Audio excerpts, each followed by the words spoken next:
Hey, I'm Jenny Faye and I'm an easy baker.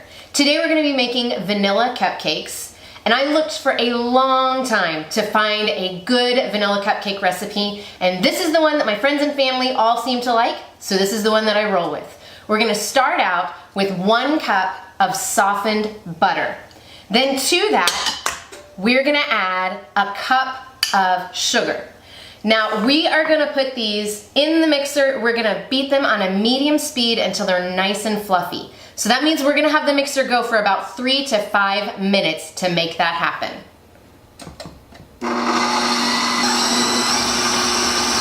Now it's time to get going on our dry ingredients. Usually I do this while the butter and sugar is fluffing up, but it gets a little noisy with the mixer, so I've turned it off for right now so I can show you what I'm doing. So we've got 3 cups of all-purpose flour in our sifter. To that, we are gonna add a scant 3/4 teaspoon of salt. Now, anytime in a recipe, if you see or hear scant, it just means slightly under the measurement. So we've got our slightly less than 3/4 of a teaspoon of salt in there, and we have 1 tablespoon of baking powder. Now make sure you're looking at the label. You want baking powder, not baking soda. And then we're gonna sift those together. If you have a sifter, you can use it, or if you'd rather use a whisk, you can totally do that too. Okay, now that our butter and sugar is nice and fluffy, it's time to set aside our dry ingredients and take a look at how good the butter and sugar turned out. So check it out. Now it's time to add our eggs one by one. So we're gonna add 4 room temperature eggs, and a trick to getting your eggs room temperature is just put them in a bowl and put some hot water over them, and it's gonna help bring them up to room temperature in moments. Like I said, we're gonna add these eggs one by one to make sure they are fully incorporated. So we're gonna scrape down our bowl and get going.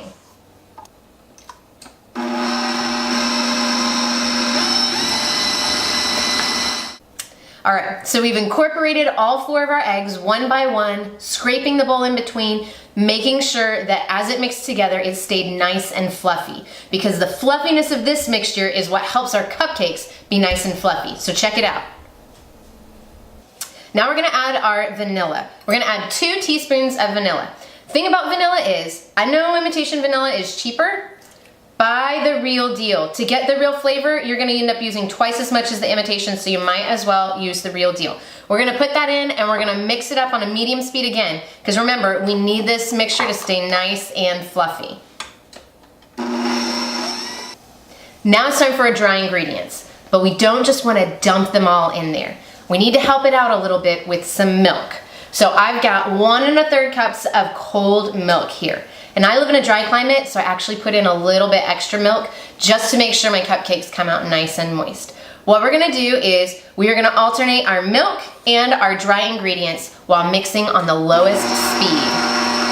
We want to start and finish with milk. So we started with milk, and then we'll just keep alternating until everything is in there.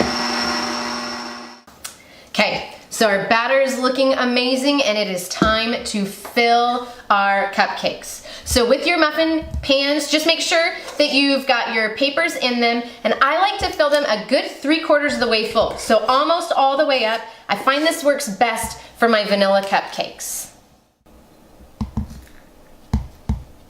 So this recipe makes anywhere between 24 and 30 cupcakes, just depending on how full you fill your papers. Apparently I was feeling generous today.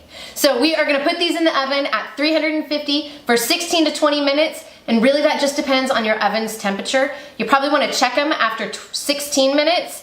You'll know they're done when an inserted toothpick comes out clean. Once our cupcakes are out of the oven, we want to let them cool, and the best way to do that is on a wire rack. Otherwise the bottoms of them get soggy. Nobody wants to eat a soggy cupcake.